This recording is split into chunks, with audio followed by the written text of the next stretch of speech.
them encased in metal armour. Like an ancient tank, the camel would have been encased in armour and sent charging into enemy lines, causing utter disruption and chaos.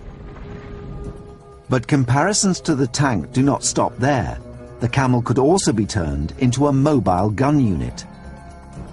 This is a camel gun. Essentially, it's a light cannon designed to go on the back of a camel, and it was used as mobile artillery in the battlefield. It's a very successful design because essentially you can transport artillery, albeit of small calibre, over very difficult terrain quite cheaply.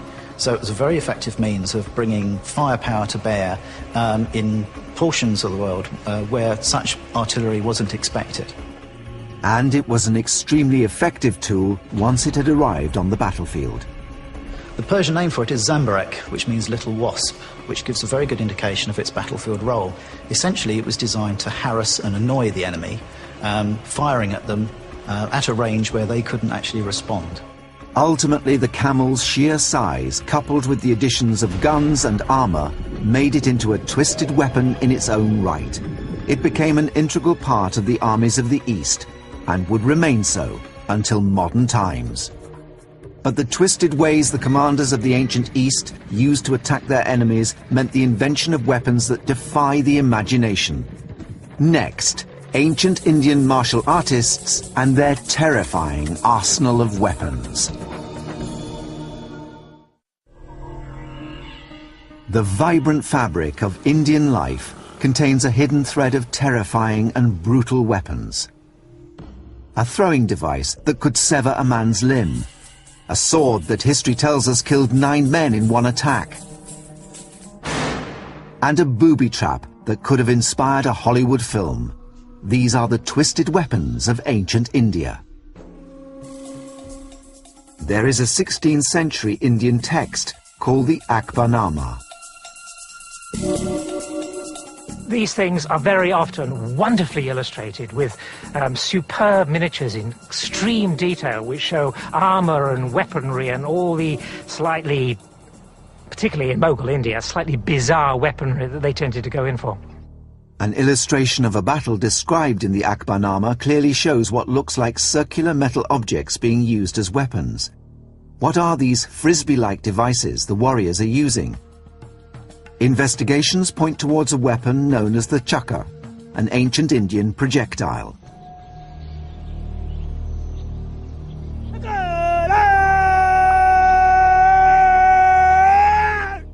Nidar Singh is a member of the Sikh warrior tribe known as the Akali Nihang. They were the front line of the Sikh army created in the early 17th century. Akali Nihangs are a traditional vanguard of the Sikh nation. They're the defenders of the Sikh faith. They were employed as personal bodyguards by the Sikh gurus and employed as guards of Sikh temples. And it's their special weapon, the chakra. The chakra varied in size from 5 to 12 inches in diameter and were up to an inch in width. The Akali Nihang would send a barrage of these ancient steel projectiles into enemy ranks to break up the front lines of their formations. Deployed in every battle the Sikhs fought for over 300 years, it was the signature weapon of these ancient commandos. So what we have is almost a flat ring. So the bottom will be slightly flat, slightly asymmetric curve here, gives you a bit of airfoil, and what you have with outer edge is sharp as possible. So the idea is when it's thrown, at any single point where it touches, it will cut. So rather than a conventional throwing knife that can only do damage with one single point, the idea with chakra is that it doesn't matter where he hits, it will do damage with. And as he spins, it digs through, cuts through. So he may hit here, but spinning, it widens the wound, digs in further. An account from a traveller to ancient India, Duarte Barbosa, reveals the startling ways in which the chakra was used. And they carry 7 or 8 of these each put on the left arm, and they take one and put it on the finger of the right hand and make it spin round many times.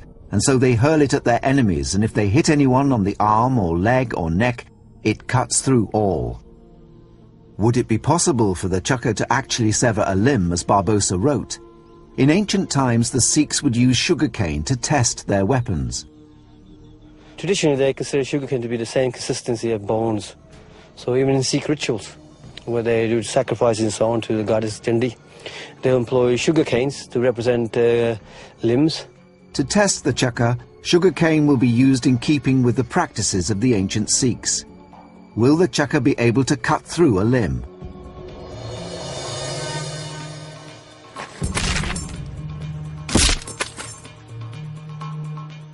Through our investigations, we have discovered that Barbosa's account was true.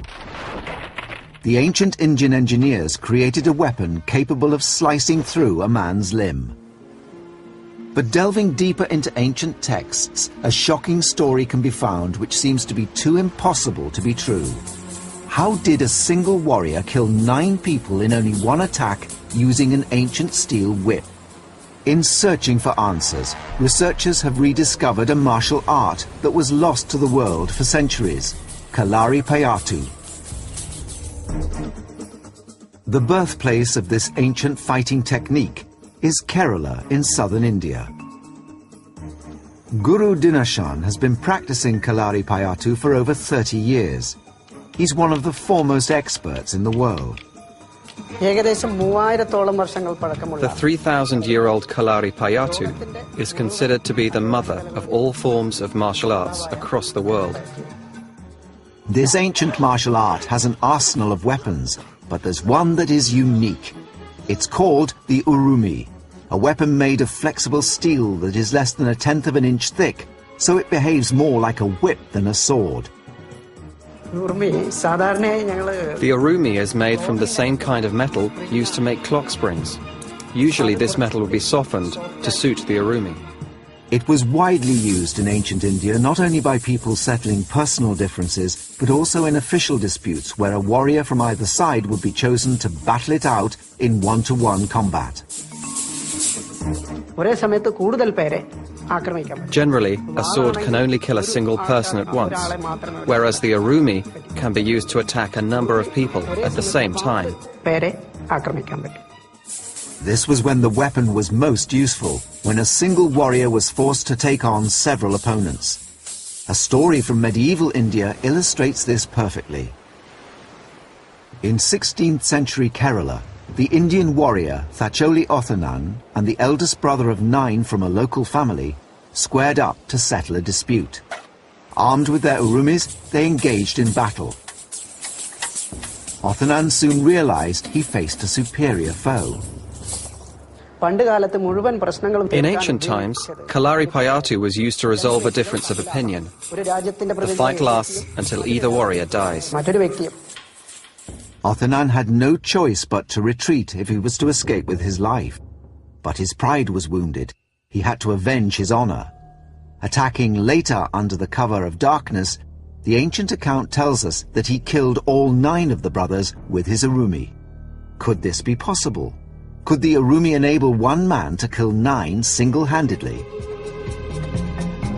Gurukal Dinashan has enlisted the help of one of his students to investigate the truth of this ancient Indian story. Could Thacholi Othanan have sliced through all 9 brothers in just one attack? 9 targets have been set up to represent the 9 brothers that Othanan attacked. Gurukal's student will attack them only once, just as Othanan did. In order to avoid hurting himself with the Urumi, Gurukal's student must constantly twist the Urumi around his body in an almost vertical plane. Using this method, as Othanan would have done too, it will be possible to test the veracity of this ancient Indian story.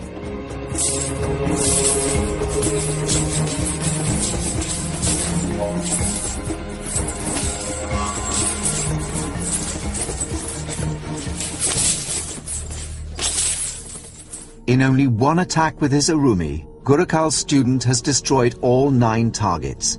If these had been people, they would have stood little chance against this terrifying weapon. The test has shown that it is possible that Thacholi Othanan could have killed 9 people at once using this method. Through our investigations, we've discovered that this ancient Indian story is credible. The vicious effectiveness of the Urumi is such that one man could kill 9 single-handedly. Journeying deep into India's past, it's possible to uncover perhaps the most twisted weapon of all. In the early 3rd century BC, a young commander called Chandragupta rid India of foreign invaders. He became India's first emperor at the tender age of 20, establishing the largest kingdom ever to rule over the region, the Mauryan Empire. The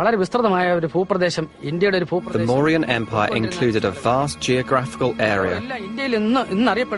It consisted of most of the states of current India and some of Pakistan as well. But once he had freed India, he installed his own reign of terror that was far worse than that of the foreign invaders. Chandragupta's rule was guided by a military and political treatise called the Arthasastra. It's a Machiavellian masterpiece containing countless methods of murdering your enemy. Ancient Discoveries has tracked down one of the few remaining copies, hidden in a manuscripts library in southern India. No television crew from outside India has ever been allowed access to this treasure trove of forgotten texts. It holds one of the oldest copies of the Arthasastra in the world, transcribed from the original over 600 years ago. Within the pages of this ancient text, there is one paragraph in particular which highlights its brutality. Or he should make him drop down by the release of a pin into a well with spikes, or a pit underneath the bed or seat where the floor is fixed by a mechanism. The bed booby trap has been described in the Arthasastra. The trap was made by making a hole under the bed or sofa of an enemy. The hole is filled with spikes, operated by a mechanical device. The enemy was made to fall suddenly and was killed. This trap was adopted to kill powerful enemies with ease. One problem with investigating this booby trap is that it was a stealth weapon. The details of the bed booby trap were always kept a secret. Because of this secrecy, there are no accounts that tell us when Chandragupta actually used this device. With the sparse information available to him, Richard Windley is investigating this ancient instrument of terror. He's come to the Ancient Discoveries Testing Centre in order to build a full-size model. But first, he must construct a smaller prototype to help him understand how the trapdoor mechanism functioned. This is my little model of the Chandragupta booby trap bed. It's a very, very simple little model. The account that we've got is fleeting. There's only a mention of this device, so we're working by supposition, really. We've got basically a kind of trapdoor, which is probably something similar to a stage trapdoor mechanism, a long cord which would trigger it. The top represents the floor of the room. This would probably have been furnished quite opulently, and there may have been rugs and textiles covering the floor, which would help to hide the trapdoor. But it could also be arranged, like I've done it here, so that the gaps align with the floorboard, so it wouldn't be too obvious. So the bed is attached to the trapdoor, it's hinged, and underneath there's a little catch mechanism. The operators of the device then give a really sharp tug on this rope. This releases the catches. The bed drops, the body falls straight onto the spikes below, and they would hit these spikes with great force. This could penetrate the body, it could penetrate the skull, it could penetrate all sorts of internal organs. So the chances are this guy is going to be dead almost instantaneously. But how would this device have been employed? I think it's pretty unlikely that this would have been set up in an enemy's house, because you'd need really full access to the property. It would probably take a team of workmen several days at the very least to set up something like this. It'd be very, very difficult to do this surreptitiously. So I think it's more likely that this would actually have been installed in one of Chandragupta's own palaces. An enemy who had been invited as a guest would settle down to sleep, never to wake up again. Politically, this might be a kind of expedient way of removing people. Once the trapdoor's back in place, the catches are reset, only someone inside the room would actually know what had happened, so anyone coming in perhaps in the morning would just find everything exactly as it was the previous night. But the victim has just simply disappeared. Now that he's understood how the booby trap works, Richard has been able to build a full-size replica and is going to test it out for the first time in over 2,000 years. We've had a full-size replica of the model built. The bed is a normal full-size bed, about 6 feet long, roughly 3 feet wide. We've got the trapdoor installed, and we've got a drop of about 10 feet and some very, very nasty spikes. So what we really need to do now is to actually test this device and just to see how lethal it actually is. Seeing this weapon as its inventor intended, we can begin to appreciate the gruesome fate that would have awaited anyone who fell victim to it. Richard is placing melons on the bed in order to demonstrate its destructive power.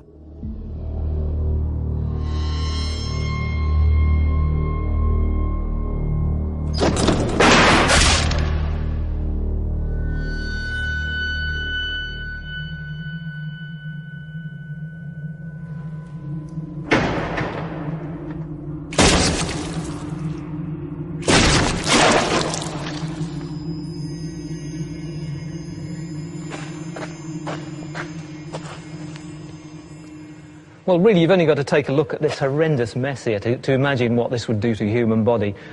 It seems a pretty remote chance that you could possibly survive this.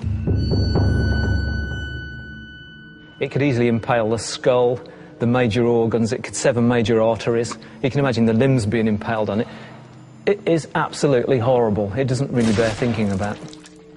The horrific death this weapon inflicted would have immediately been hidden to the world as the trapdoor was pulled shut again.